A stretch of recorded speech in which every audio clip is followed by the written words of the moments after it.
Yahawashai didn't start with miracles. He started with time. When he read Isaiah 61, he wasn't quoting poetry. He was unlocking prophecy.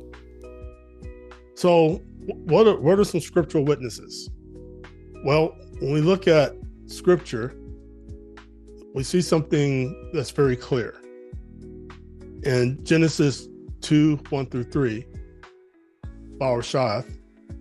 Yahweh himself rested. And not just Yahweh, but all of heaven rested. When he rested, everybody rested. All of heaven rested. The angels rested. Everyone rested. And everyone still rests on the seventh day of the week. And that's what we see in Genesis 2:1-3. That was the seventh day that when the seventh day of creation occurred, he stopped creating. He stopped and rested. And rest, not because he was tired, rest because he was showing us the pattern. And then in Deuteronomy 15:1-11, it talks about debts being forgiven in year 7, what we just talked about. And that is, again, just unheard of. 2 Chronicles, the land was forced to rest when the people disobeyed. We're going to dive deep into that one here in just a second.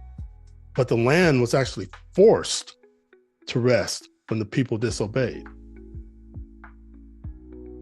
So then we see in Isaiah, Yashaiyahawa, and that's in 61 verses 1-2, proclaim liberty and the acceptable year. So there's a year that is being set aside for release. And the scripture calls it an acceptable year, a year of release. And then we see in Leviticus or Luke 4:16-21, Yahawashai himself declares this prophecy is fulfilled. And he basically is proclaiming a Jubilee. And so it's in the book, it's in the scriptures, the entire scriptures from Torah to Yahawashai, they all affirm this cycle of 7. And it's a critical thing. So when we break it down, we have the 7th day, that's the weekly Shabbat. It's a physical and spiritual rest. Then we have the 7th year, and that's where the land rests. Debts are released. Food is freely shared. That's one of the things what was read earlier is that they were to leave a gleaning, if you will, the edges of their crops to the poor. And the poor would come and collect that food. It was freely shared. The 49th year plus 1 equals a Jubilee. So again, 7 times 7, 49. And then the following year is a Jubilee, a 50th year. It's a Jubilee. And that's where there was a massive reset. Property was returned. Slaves were freed. Debts were canceled. It was massive. And that's what was happening until it was ignored.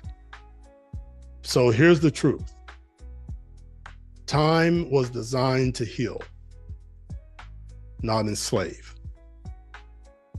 Think about that. We have allowed time to enslave us. We don't have enough time to do anything. Time has enslaved us. Not enough time in the day. Time has enslaved us. Not enough time to get this done and that done. Time has enslaved us. And the statement here, Yahweh built rest, reset, and return into time itself by creating these cycles of 7. If Jubilee was the Messiah's first message, what happens when we reject it? In part 4, we look at the exile, how breaking the 7th cycle led to judgment. Watch now to understand the cost of disobedience.